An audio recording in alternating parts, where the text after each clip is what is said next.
Welcome to the Dropship Podcast, where you'll learn how to build and grow a high-ticket dropshipping business and hear stories from successful e-commerce entrepreneurs.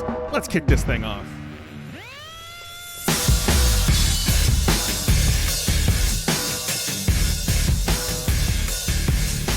Hey, welcome to the Dropship Podcast. John here with you today with a solo episode.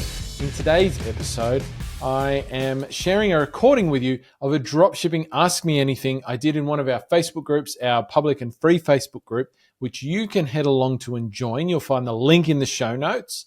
So go ahead and get in, join there. As I said, it's free. There's all sorts of value. We do live trainings in there all the time. This was one of those. So in this recording, I took some pre-submitted questions from people in the audience and also some live questions and answered them on the fly. There are all sorts of different questions in there that relate to drop shipping, business. We talked about competition, how to deal with competition. We talked about niche selection. We talked about Google Ads and a whole bunch more. So I hope you enjoy this. And without further ado, let's dive straight in to the Q&A.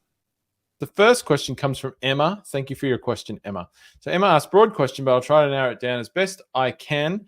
How best do I set myself apart from my competitors? I'm getting a lot of traffic, but there's something stopping customers buying certain items from me instead of my competitors. And I know this from their reviews on Trustpilot. I understand it's hard to answer without seeing my actual website and competitors, but just some tips on what I could be doing would be great, please.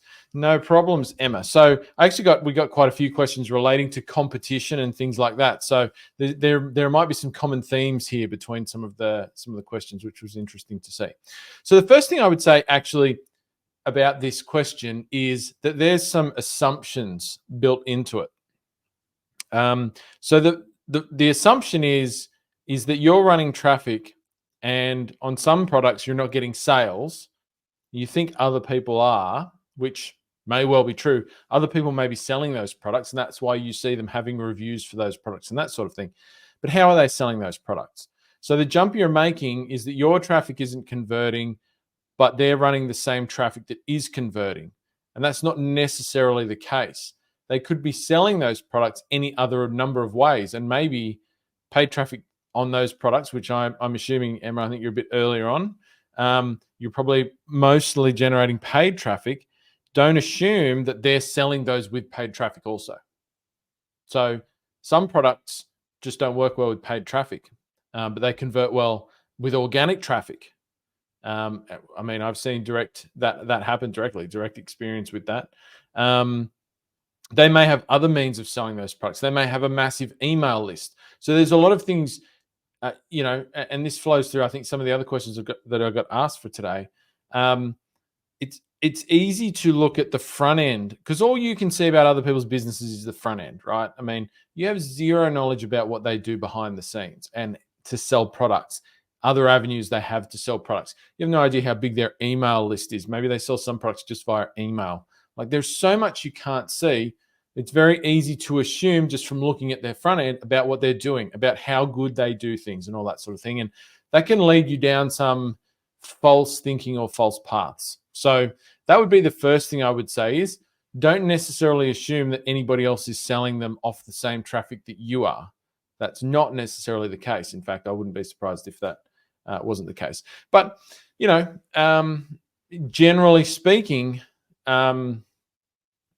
I think the other thing to say as well is that some products you just won't sell with paid traffic.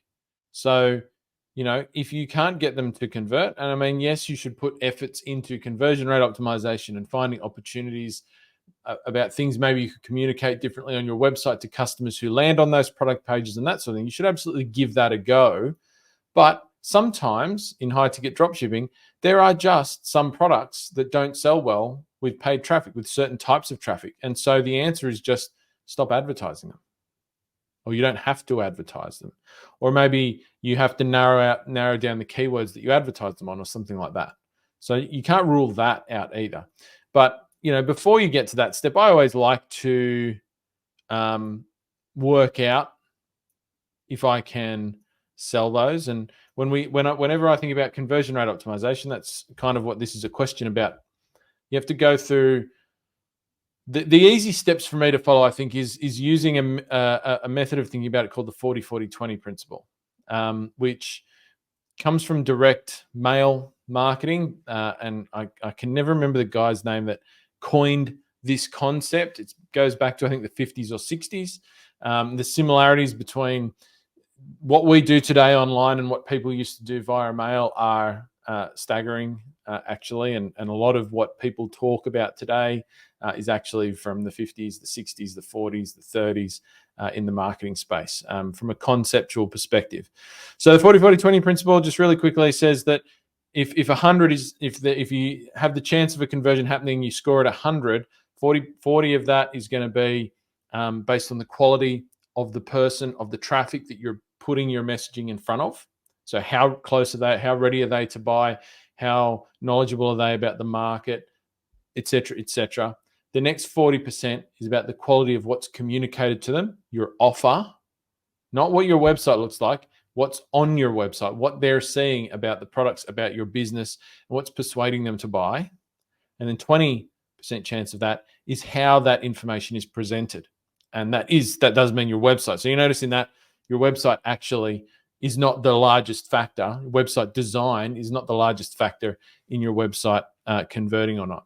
And it's not. So the way I think through this is, the first thing, if I've got a product that's not converting, is I'm going to go and look at the traffic. Because if I've got the traffic wrong, the chance that I've got a great offer or a great website, it's not really going to matter that much, right? Because I'm missing that first big chunk. And so if for your advertising on Google Shopping, you're going to go and look at like what's the search terms that product is showing for. Are they the right search terms? Are they really top of funnel, or are they really bottom of funnel? And based on that, the answer about what you need to do is going to be different. So if you're getting a lot of bottom of funnel search traffic, which in this case would be people who are searching for that brand plus that the product name or the model name or something like that, if you are getting a significant amount of that and it's not converting for you, then it's going to be an offer problem, most likely.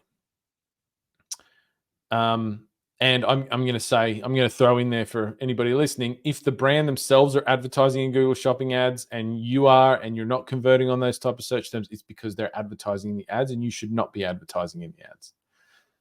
But assuming that's not the case, it's going to be an offer issue.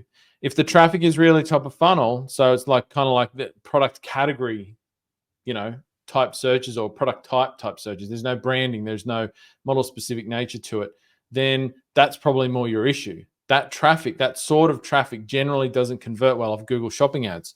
And you're probably better at finding an organic traffic method to sell those products, right? So once again, I'm going to deprioritize that paid traffic.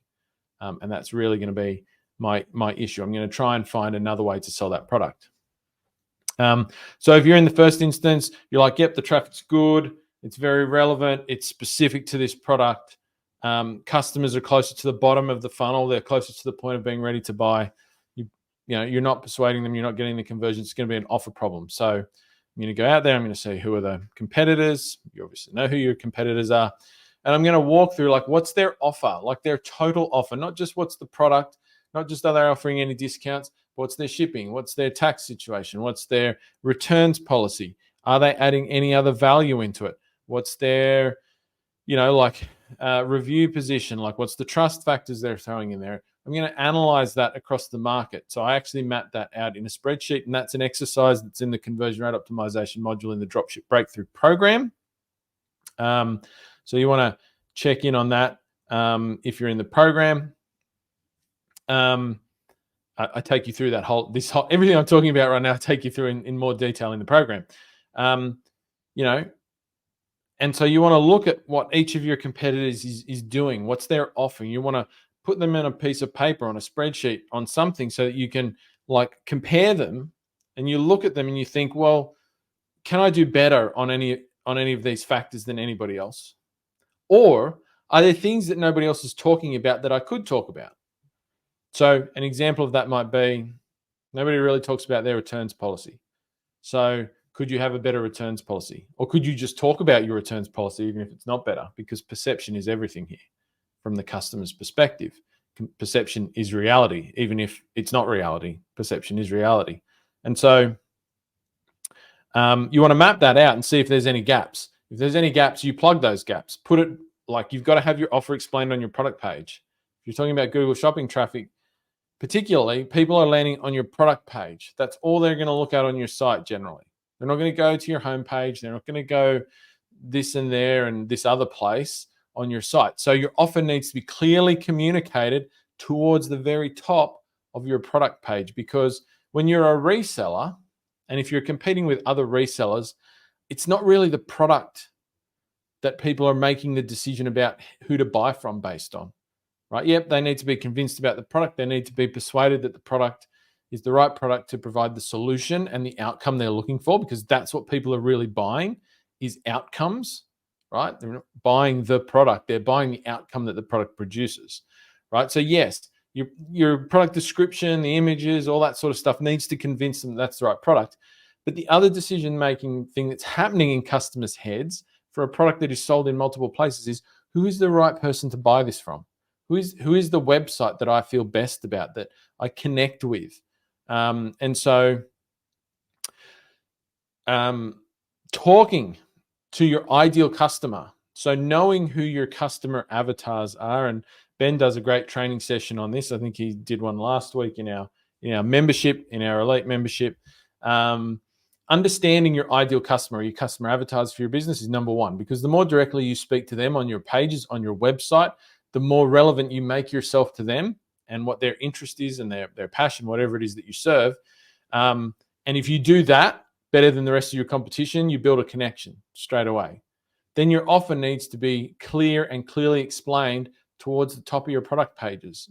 This is very important for a high-ticket dropshipping business, because you're not selling unique products, right? So you've got to go through those. I mean, if you go through that exercise and you go through those exercises and you really can't see anything else you can do, or there's just no options for you with that particular traffic, like I said, I would just call it a day on those and say, well, maybe those are not going to be the products that I'm going to focus on selling a lot of, or I'm going to find another option to sell them that's not paid traffic. Are you enjoying the show? Are you getting loads of value? That's amazing. If you can do John and I one quick favor, hit the subscribe button, hit the follow button, leave a review. All of these things help us to reach more people, change more lives, and it's one small thing we ask of you. So again, hit that subscribe button, hit the follow button if you're on a podcast player, and leave a review if you're on iTunes or if you're on Spotify. We appreciate it very, very much. So thank you for that, Emma. Next question is from Christian. This is a pre-submitted one. Christian asks, is there anything you have done or would recommend doing with your business outside the online space? I.e., would you have a stall at a trade show for the customer you serve, advertise your website on forums, etc., that have a link to your niche? Just a small amount of examples of other avenues other than Google Ads / SEO to gain customers. Cool question, Christian. Thank you very much. So yeah, I mean, I guess there's always going to be, a range of things that you can do to, get in front of your customers. And it's going to be very much, I think at this point, it's going to be specific to your market, right? Or your niche, and understanding your ideal customer. So build out some customer avatars. Like, who is your customer? Where are they? Like, where do they hang out? What do they do around the interest that you serve? So the example that you put in your question was surfboards at a surf show. Like, would you go in and show surfboards at a surf show? So obviously in that example, my ideal customer is going to be somebody who surfs or is passionate about surfing. And so I'm going to ask myself, well,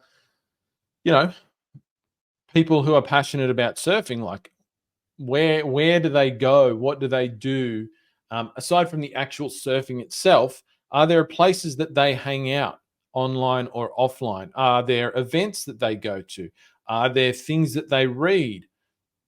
Ask a series of questions like that. And yes, absolutely, you can put yourself in any of those places. So if there are like expos or something that customers, so not B2B ones, unless you're in a B2B niche, but like that customers actually go to, that your business serves, then absolutely, there's nothing stopping you from going to that. and putting up and running a stall at a show like that. For sure, if that's a thing in your market that your ideal customer goes to, absolutely. There might be, organizations that your ideal customer is a member of. You could also be a member of those organizations, like industry groups or, membership groups of some sort. You could go and become a member of those yourself and reach out to the owners of or the people that run that organization and say, hey, are there any opportunities to advertise or get ourselves in front of your members? Happy to pay for that. And if it's good and it's specific and all of that, you should be happy to pay for that. Magazines, bit old school. I've advertised in magazines for a dropshipping business before, where it was a very specific magazine. So, for example, in the surfing space, there are surfing magazines, right? You can advertise in those. I don't know that that's my favorite method, but it's usually way more expensive than it ought to be, but and very untrackable. But anyway, it's an option. So yeah, I mean, there's literally lots of options out there, but I would say whatever it is, online forums was an example. Yes, you can absolutely go on online forums. You can find people with a Facebook group that's got, a whole bunch of your ideal customers in it. Reach out to the admins of the Facebook group and say, join the group, interact in there a little bit, be interested, and you should be. I mean, you should be interested in your ideal customer and what they do, and then reach out to them and say, hey, look, we sell these sort of products. We think we can serve your members of your group here. Do you have any options available for, advertising or posting in your group? Happy to pay, happy to work something out. Usually there's not really any standardization about that. And a lot of Facebook group owners don't even think about this, right? You could put up a sponsored cover image on their group for a week or something like that has your brand and a link to your website on it and all that. There's so many different things, and they do work. They can work as long as they're specific to your market. And I encourage people to do it because everybody's going to get in and run Google ads and, that's what everybody will do. And you should absolutely do that because it's a good way to get started. But there are so many ways to get traffic to a website, to get people to look,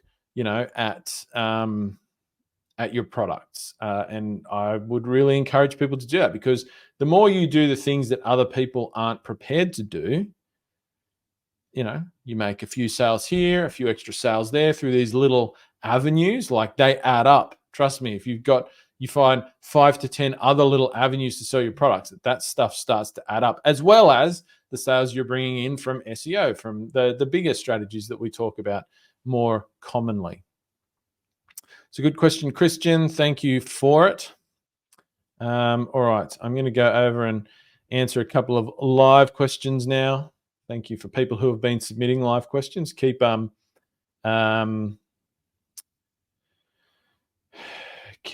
sending those through here. So we've got a question. I have a local dealer who can get me a lot of brands that I need, but they want me to get product details from the brand itself. How do I get things like barcode numbers and all of those things? Well, look, I mean, sounds like an interesting interesting scenario.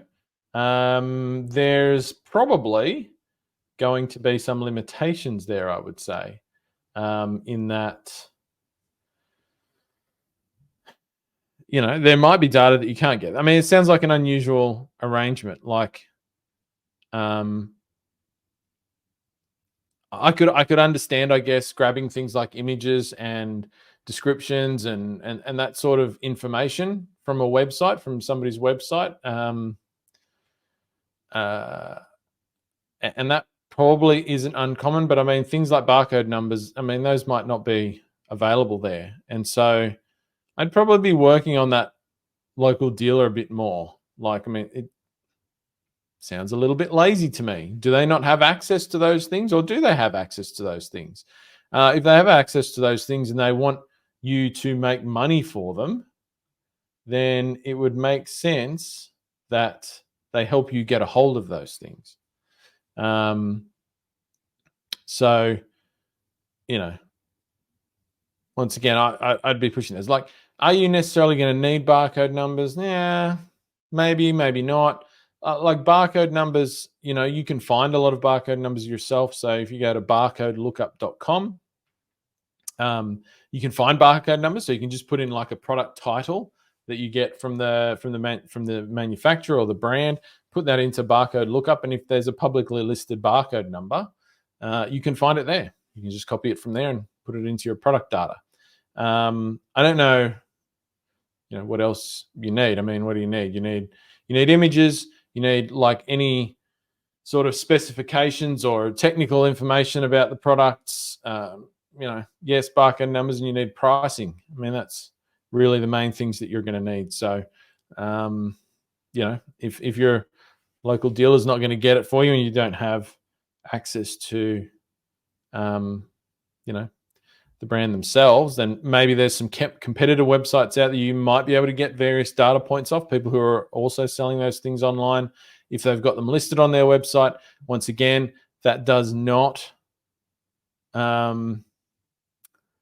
relate to product descriptions. You should never copy somebody else's product descriptions. I want to be very clear about that. That is a breach of copyright.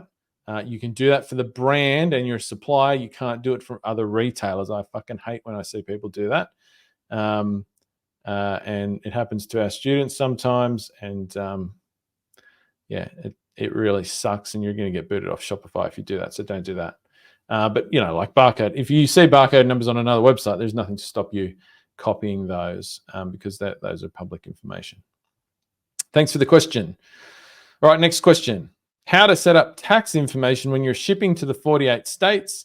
Mostly when checking out with estimated tax, should you consider licensing before launching in all states that require, or allow the nexus to be at its limit in the state that requires before getting sent license? All right, so sales tax USA. Look, I'm not an accountant. I'm not qualified to give any sort of financial or accounting advice, so take that in mind. You have a nexus in the state you're in. All right, let's keep it simple. You have a nexus in the state you're in. So if you're in Wisconsin, you sell to somebody in Wisconsin, you got to charge them sales tax. Any other state, you don't. You don't even set up a sales tax. You don't even set up a tax rate. You set it to 0. Like if you're using Shopify, you set your tax rates to 0 in every state except for the one that your business is registered in. So if that was Wisconsin, I would set a tax rate for Wisconsin. Or if I'm in California, I'm going to set a sales tax rate for California, or whatever state you're in. Just do that. That's it. Now, from time to time, you may have a supplier that for some reason says, oh, we need you to be registered for sales tax in our state. You may have that, and you could make a decision at that point to get registered in that state if you want to. I still would say that there is nothing clear that says you need to in that circumstance that a supplier requires it. But if you just want to make somebody happy, you could do that. But in the beginning, for the majority of people, a majority of the time, just set it up. You collect tax in your state, nowhere else. Simples. All right, just scrolling down the list here. Next live question from our live watchers is, would you consider performance car parts a good niche in the United States? Oh, gee, car parts. My usual answer for car parts is no. I don't like car parts, generally speaking, as a general rule. Right? The reason I don't like car parts is because they tend to lead to very complicated stores. Now, this is just my personal preference I'm talking about here. I'm not saying that car parts can't work. I'm saying I don't like them because for every car part, you have a different variation for every make and every model within every make. Like they're different products. So like, if you're going to sell an exhaust system, if you're going to be somebody that sells exhausts, you've got to have exhausts that are going to fit, all sorts of different makes and models. Right? So you're going to have tons of them. You have to build special filtration systems into your website to help people to get to the right part for their car as quickly as possible. Because if you don't, you've got fitment issues and all that sort of thing. And those are all things that you can find solutions to. I know people who have done it. I know some people who have done very well selling things for cars. I don't like it though. To me, that's just not, I don't care that much about cars, or I'm not passionate about it. So I wouldn't do it. I don't like it. Performance car parts probably don't have as much of that problem because you're being much more specific. You're not just selling a car part that might apply to any like vehicle. You're saying, well, there's probably some very specific vehicles I'm going to sell car parts for. I don't know, intercoolers, turbos, who knows, all sorts of things, probably brake kits, gearboxes. Yeah, there's probably a lot of products there. They're high ticket products that you could sell. And so if I was going to do it, I would be very specific. And I would make the amount of vehicles that my products would apply for as much smaller. Now, I wouldn't say be like as small as I'm just going to sell products that apply to Nissans or something like that. That's too specific. But, performance car parts, that's more specific than all car parts. I'm sure there are things in there that could work. If it's something that you were personally very passionate about, you're knowledgeable about, and or maybe there are products that you purchase yourself or have purchased yourself. Maybe you have some experience of a mechanical nature with those sort of products. That could be like absolute gold for you, for sure. But yeah, I would just be careful about that. You don't want to sell too much stuff in the car space. All right, I'm going to get back over to pre-submitted questions now. And I've got a question or two here from Brian.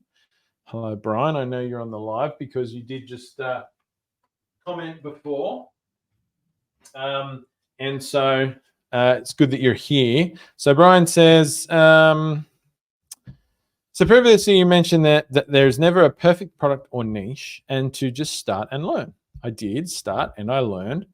And he originally started with lower ticket items. So I saw smaller margins and the logistics were smothering enough to where I couldn't keep ads on anymore because I would be losing money. Shock horror. It still blows my mind that so many people are coming into this group who are doing low ticket dropshipping or trying to do low ticket dropshipping. It's not a criticism. I agree that starting and doing something and playing around, learning how to use all the different little tools and things that we use when we're dropshipping, like Shopify and all that, it's valuable experience, and there's nothing wrong with that. But literally, it really doesn't work. And so the flip side of that is I also think like your most precious resource is your time. It's not money or anything else. It's actually your time because you can never get more of that. Why waste it on low ticket dropshipping? But at the same time, experience is never wasted. But just know if you're watching, like the problems that Brian's seen there is exactly the problems. I just every second person coming into this group's like, oh, I'm going to try low ticket dropshipping. I'm like, where are you hearing about this? I thought that disappeared. Clearly not. Anyway, it doesn't work. It's worked for a few people. It really doesn't work. Anyway, Brian goes on to say that he's moved over to trying some high ticket item niches. How can you tell if a niche is already too saturated? For example, if I was to sell commercial cooking appliances, so B2B products like a commercial griddle, there is a store like a webstaurantstore.com standing head and shoulders above the others. You often say there is always more money and always more customers. I do, and there is. So it may not be a question of is it possible, but more like what makes it difficult to succeed in this niche and how to succeed despite the challenges of competition. For me, if I can't answer the question, what can I give the customer that these other bigger businesses cannot, because I don't see any weaknesses with their business, then it's likely too competitive. Is this an accurate line of thought? If not, what kind of changed mindset and tactics would you recommend here? I only ask because there are a couple of niches that I am in or thinking about and could be really passionate about, and passion does sell. But they all seem well explored and well done by bigger businesses already, like the example above. Okay, thanks for the question, Brian. It kind of ties into an earlier question we're talking about regarding competition. I did have a quick look at the website that you mentioned, Webstaurant Store. For starters, the first thing you can do is have a fucking better brand than that. What a dog of a website name. That's hideous. Webstaurant. That's so, I don't know, late 90s, early 2000s. For starters, you can come up with a better name than that. Holy balls. Anyway, moving along from that, look, I think the first thing to say is that don't, and I said this earlier, it's very easy to fall into the trap of assuming that a business is doing very well and doing a great job of serving all their potential customers by looking at their website, right? It's not hard to make a pretty good looking website. That's actually not the biggest factor in success. It's not even close to the biggest factor in success. I'm not saying it's not important, but like I looked at that business, I'm looking at it now. I mean, yeah, it's a nice looking business, and hey, they're probably doing fine. I don't doubt that. But when I look at that store, the first thing that jumps out to me looking at that store as an example is that it's a big store, like as in it's a broad store. So you're talking about selling something like commercial griddle products, right? So your ideal customer there is going to be somebody who is setting up a business or owns and runs a business that produces food, probably a restaurant, maybe a cafe, something along those lines, right? That's your ideal customer. And so you can be very specific with that. This website is not very specific with that. So if I look at them, what are the products? They have 420,000 plus products on their site. So automatically, no business is selling any one product well in that space. You can't sell 500,000 products well, right? Yes, you can list them on your site and make some sales on them, but they're not going to be focused on any one product. This is the same question as, how do I compete with Amazon? Amazon doesn't sell any one product very well. They just sell so many different products and all that sort of thing. So when I look here, this Webstaurant store, I mean, that's their name, but I mean, their product categories: grocery/deli supplies, vending machine supplies, office products, break room supplies. Like majority of their stuff is a lot of low ticket stuff. Beer distributor supplies, laundromat supplies, safe dining, that's kind of restaurants, gaming lounge equipment and supplies. Like, you're not even competing with them on any of this shit if your ideal customer is somebody who runs a commercial kitchen or a restaurant or of some nature. So straight out, how do you make yourself more relevant to the customer? Be more specific than them. Just focus on one ideal customer. Let's be real. If you're on the US market, right? The US market is so big. You don't need to be big like these guys to make multiple 7 figures a year, 8 figures a year, at which point, believe me, you're going to be making so much profit just for yourself. You're not going to care, right? Like this is such a massive market. The other thing to think is, like, every market in the US can support more than one big retailer. Like, the notion that in any market there is only one website that makes all the sales is completely false. So yes, I would pay attention to these guys. And yeah, if I could learn anything from them, I would say, like, what are they doing well? What tips can I take from that? You're honest. Like, I wouldn't be taking a lot from this site if I was going to go down that more specific route. I mean, they are doing a lot of good things. They've got some content. Their website looks nice. Their product pages are okay. They're doing some cool things. But, like, there's just going to be customers out there who just don't see them, who don't want to buy from them. Remember how big, we're probably talking about $1 billion market here. Like, these guys aren't making all of those sales. So what's more important to me is not like how do you beat individual competitors when you're thinking about this question of competition in high ticket drop shipping. I'm being very specific to here, of course. It's more like,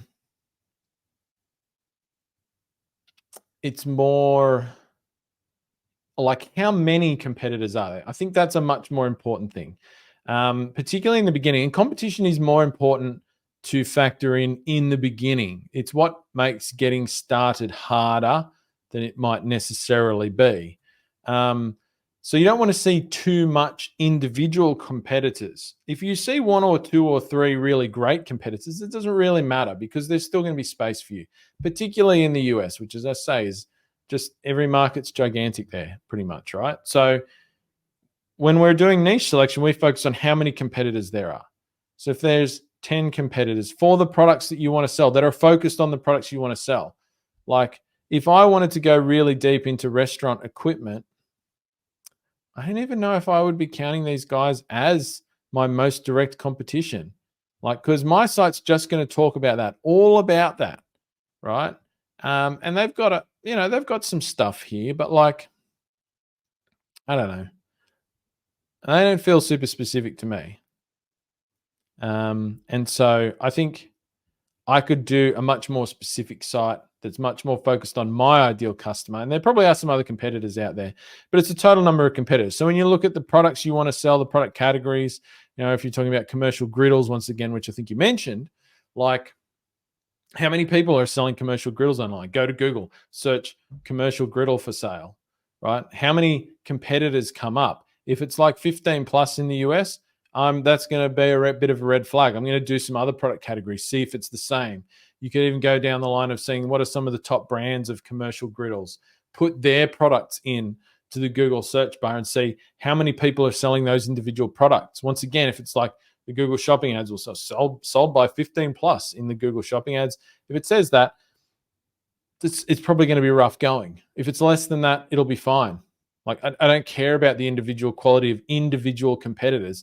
It'll be fine below that. That's not going to be your issue.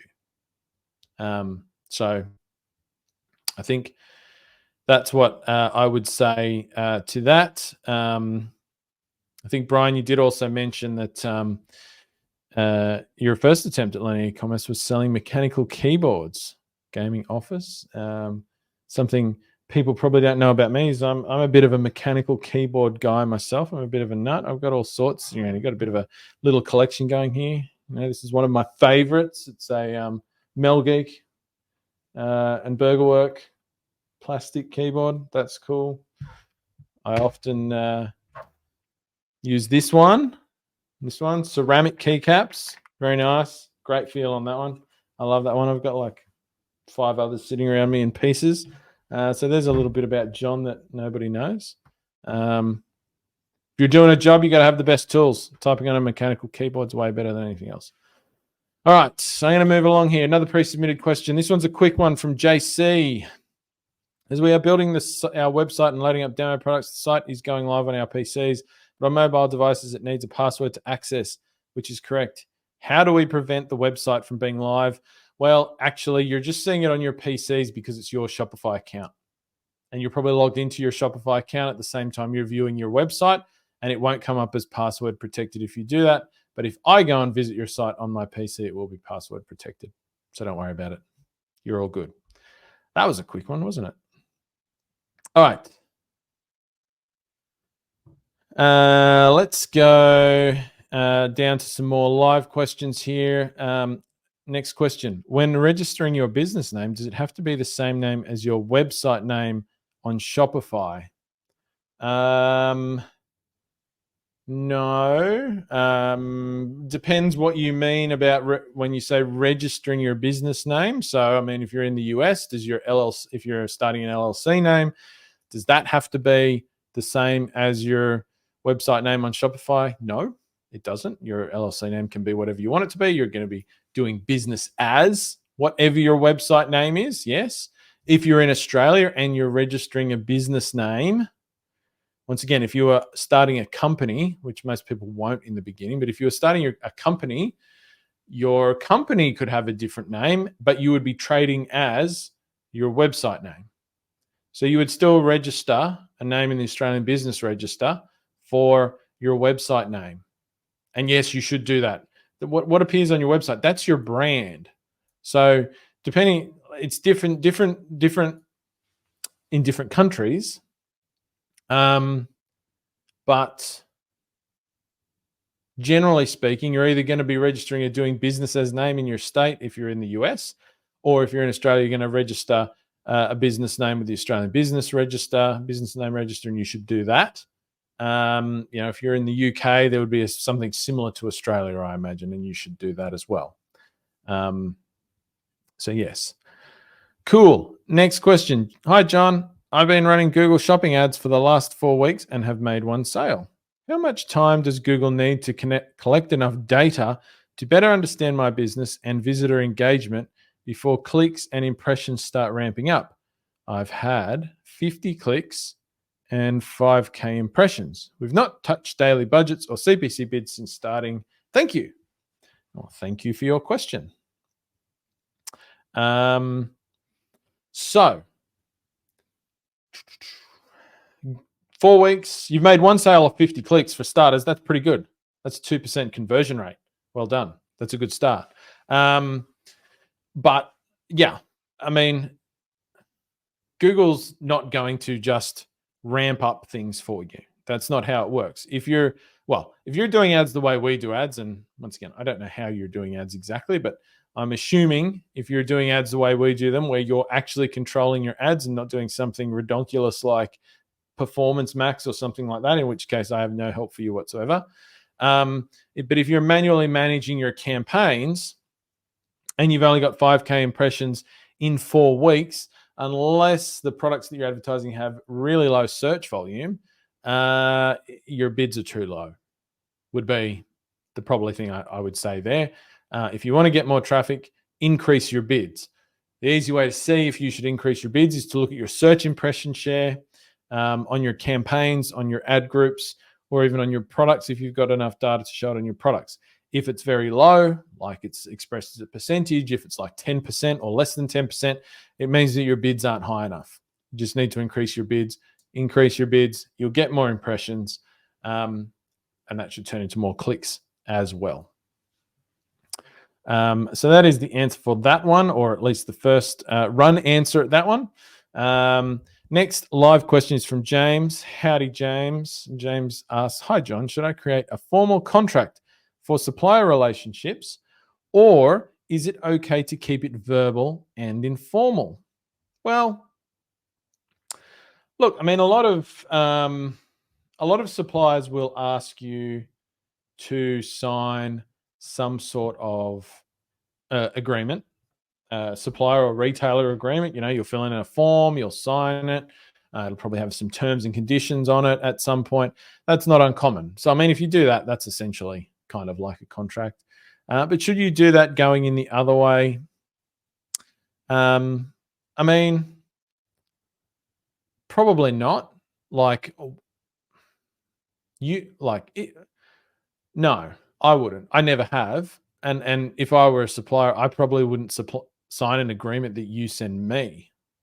Like, what requirements are you going to put in a contract? If I'm a supplier and you're coming to me asking to sell my products, why would I enter into a contract where you're trying to bind me to continuing to sell you products? Now, you might like that. I get that. But the reality is, why would a supplier sign that right at the beginning anyway, when you're not even doing anything for them yet? So, yeah, I've never done that, never needed to. You may have suppliers who come and go. That's okay. That's why we have multiple suppliers on a site, because if one individual supplier goes, it's not the end of the business. You've got other suppliers, other people to work with. So, no, you don't need to do that. However, if a supplier asks you to sign some sort of agreement, the answer is yes, you should. All right, let's keep going here. I'm going to flip back over to a pre-submitted question. Go to Valon. Valon says, I have a little trouble to set up Google Merchant. Oh, all of my health and beauty products are not approved due to misrepresentation. Sucks. I believe I have set up all correctly, as I have a second shop with no problems at all. They found some sexual interests, restricted adult content, etc. That will be on individual products, which is impossible to find in beauty products. Yeah, maybe not. Do you have any idea why Google found those bugs? Only one thing I found is I don't have GTIN numbers on all of my products. All right. So misrepresentation sucks. A lot of people will have heard about this. Some people get suspended, get their Merchant Center account suspended when they first get into the trying to do the advertising with Google. It's quite frustrating. But there's a couple of things to remember here. One, it's automated in the beginning. It's all driven by AI now, right? And so often those things happen when there's not something wrong. So saying like I've got another site where everything's fine, I've done the same thing over here and I've got suspended. Yeah, that can happen. Even if you did exactly the same thing and one got approved and one didn't, that can happen. That can literally happen. It's super frustrating. It's annoying as hell. But it happens. So you may not have anything wrong. Certainly, you've got two issues there. The first is the misrepresentation thing. That's an account-wide issue. The second one, where you're saying they're classifying some products as, being about sexual interests or restricted adult content, that will be something that you appeal on. They do get that wrong commonly, like for whatever reason. One of your products might have skin color on the product, right? And they assume that it's naked skin. It just happens, right? Once again, it's AI driven. None of this stuff is a human being, at least in the beginning, sitting there looking at your site going, oh man, these guys, I don't know what your health and beauty products are. Lipstick is really a sex toy, right? That's not what happens. It's just it's a bot crawls your site, and if it finds something it thinks it should flag, it flags it and your account's automatically suspended. And then you've got to work backwards from there to get people, to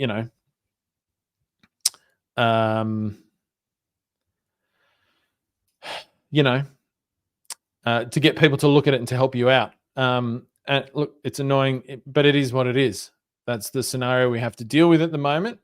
Now, for the individual products, you can clear those up separately to your account-wide thing. So whenever you have individual products that get suspended because they think the product itself violates a particular policy, there'll be a manual review for individual products. So in your Merchant Center account, you can go into the bit where it gives you the list of products. It'll show you which ones have issues. You click into those. There should be a button in there that allows you to manually review individual products. So you should do that, because they've likely got that wrong. And those generally get cleared up pretty quick. The misrepresentation thing is harder. Look, there's so many little things that can trigger that. It can be something as simple as just having a dead link on one of your product descriptions or on your site somewhere that goes to a 404 error page. Just one out of, you might have hundreds of products and one's got a dead link in it and you didn't know it was there. That can literally be it sometimes. It could be other things, like they don't like the address you're using, or maybe there's nothing. The only thing I can really say is that these sort of suspensions, if you're proactive with getting them fixed, always get fixed. Nobody is suspended forever. It can fit. I understand some people out there probably listening to this going, yeah, well, I've been suspended for months. Yep. In some cases that happens too. Once again, it sucks. It will get fixed though. I've been doing this, been working with people, interacting with these systems for 8 years now, like directly. I've never seen anybody who has been suspended for their entire life. They get fixed. Lately, I can say that, from our student group, who we obviously work a bit closer than compared to people who are not in our student group, I've seen people have most success getting their suspensions overturned via using the chat support that Google has and just continuing to engage with that until they get somebody at Google who will help them. Once again, at Google, there are different levels of employee, and there are different people, and some are more helpful than others. Some will be more proactive on your behalf than others, and you just have to keep pushing it. Like, just keep getting in there and contact them in any way you can, and you will at some point get somebody who will help you, either by looking at it and saying, yes, this shouldn't be suspended because there's nothing actually wrong. We'll get it overturned, or they'll actually tell you in a more specific sense what is actually wrong, and they'll get that fixed. So, look, I think that's the most I can say. I hope you get it sorted at some point for sure. All right, next question is from Ben. Hello, Ben. Ben says, my question is, what advice would you give to someone who is feeling overwhelmed at the market selection phase of the course? I've researched multiple markets and I'm finding that many seem rather saturated in the Aussie market, Ben's Australian, with some well-established competition. It feels like an insurmountable boundary to compete and find success. How would you approach this from your experience? I'm committed to this business model, but finding it difficult getting past this stage. So what I would say, look, I think, obviously without seeing some of the examples of some of the things you've been looking at, and Ben, you're a member of our course, so that there's ways that we can discuss some of these things in more detail through our market, our niche verification stuff, and you can certainly send some of your examples of the markets that you've been looking into through there, and I can probably provide some more tailored advice to individual things that you're looking at. But, I think certainly niche selection is a place where it's very easy to overthink a lot of things, and to overanalyze a lot of things, and that can lead to you getting held up. I mean, I've seen it so many times over the years, and once again, that's not a criticism. I completely get it. I mean, making that decision, it feels like a very big decision in the beginning, and it absolutely is an important decision. But once again, I'll go back to what I said. The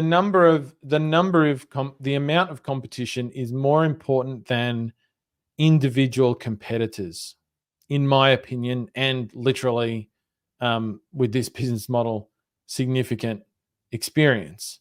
I have seen people be successful so many times in niches that had existing high quality competition, you might say.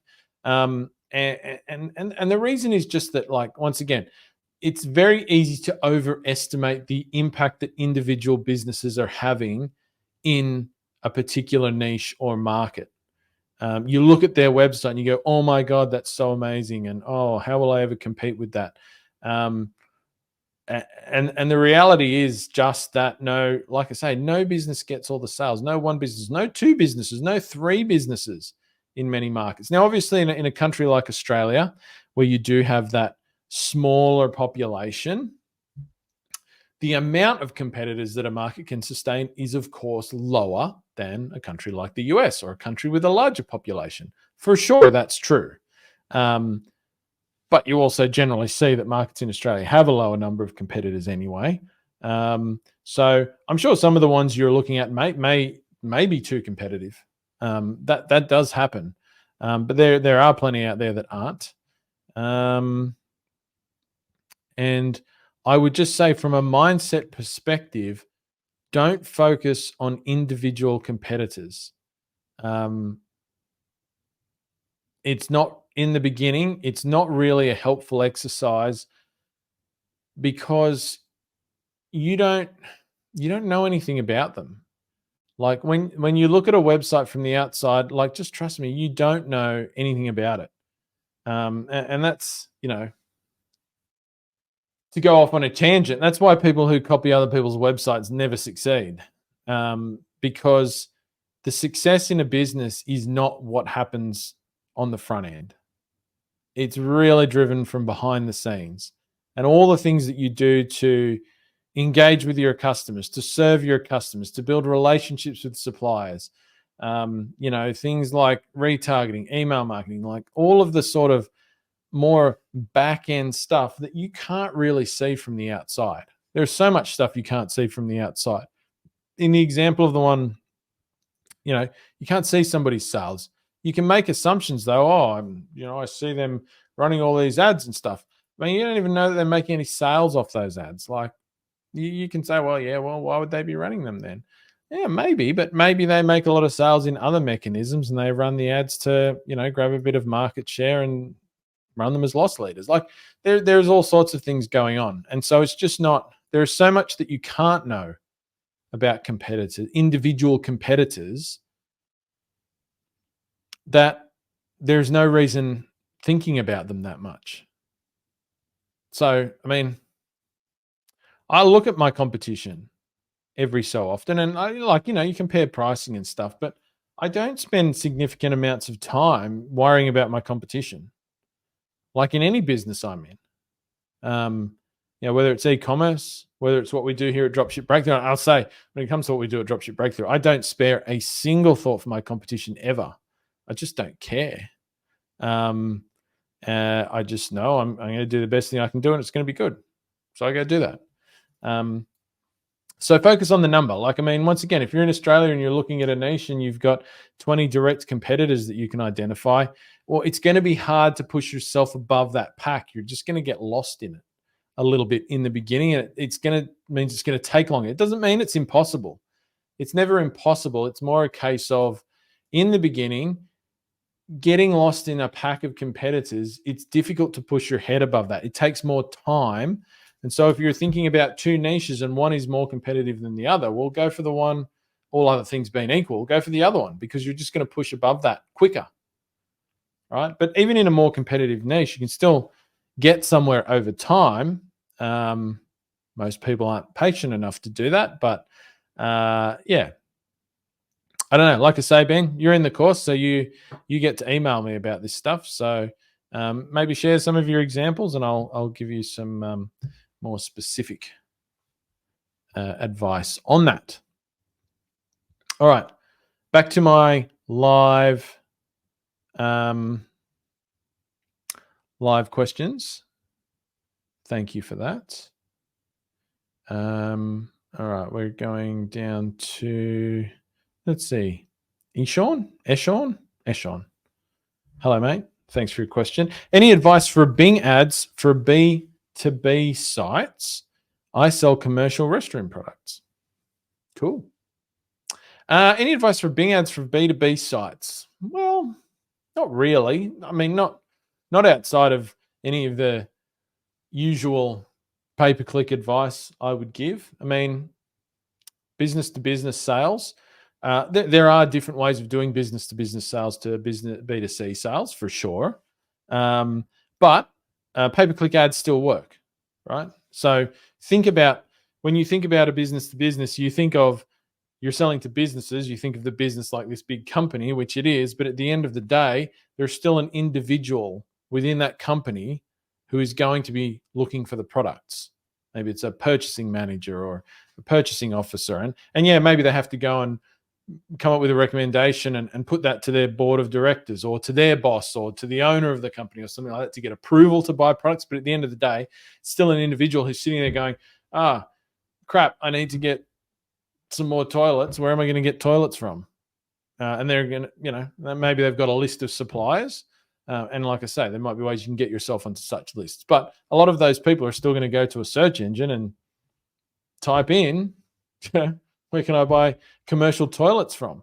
Commercial toilets for sale. And so whether it's Bing or Google, running the ad, the shopping ads there is going to get you in front of some B2B people. You could probably, if you're only selling B2B products and you think there's some crossover in search terms with B2C products. So for example, if you had toilets and your toilets that you sell are pretty much more for the B2C side, like they're the sort of toilets you might put in a venue or something like that, and they're not the sort that somebody would put in their house, then you probably want to be fairly tight with your search terms and make sure, because there will be search terms that people search when they're looking for, a more commercial focused product, right? Like they might use the word commercial. And so, you might have to run ads for a little bit to see some of those patterns. A bit of keyword research can probably help you there as well.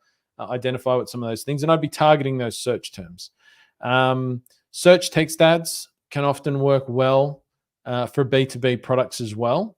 Because once again, with a search text ad, you have full control over what appears in the ad, like the copy in the ad, and so you can make it very specific to B2B customers, and really call out that ideal customer in your search text ad. And once again, with a bit of keyword research, you should be able to find some particularly B2B focused search terms to target there. So, I mean, that's probably something I would experiment with if it were me. And yeah, I think that's probably where I would start.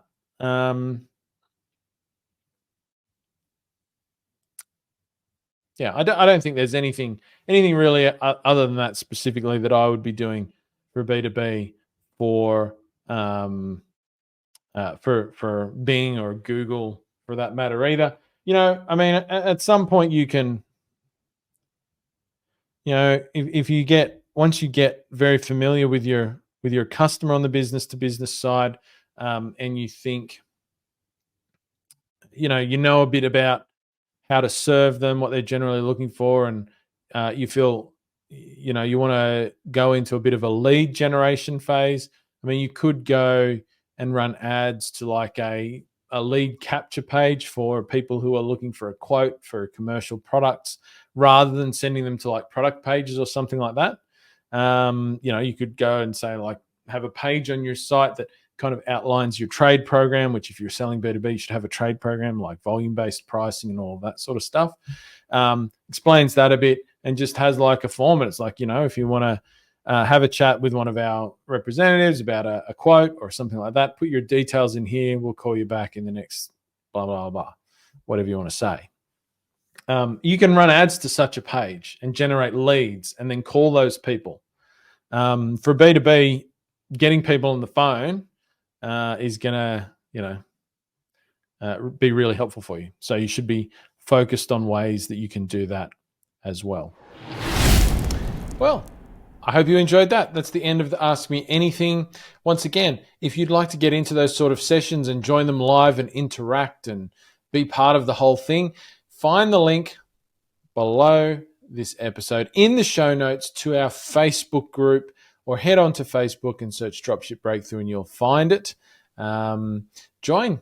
You'll get in. You can take part. You can get all of this sort of fun.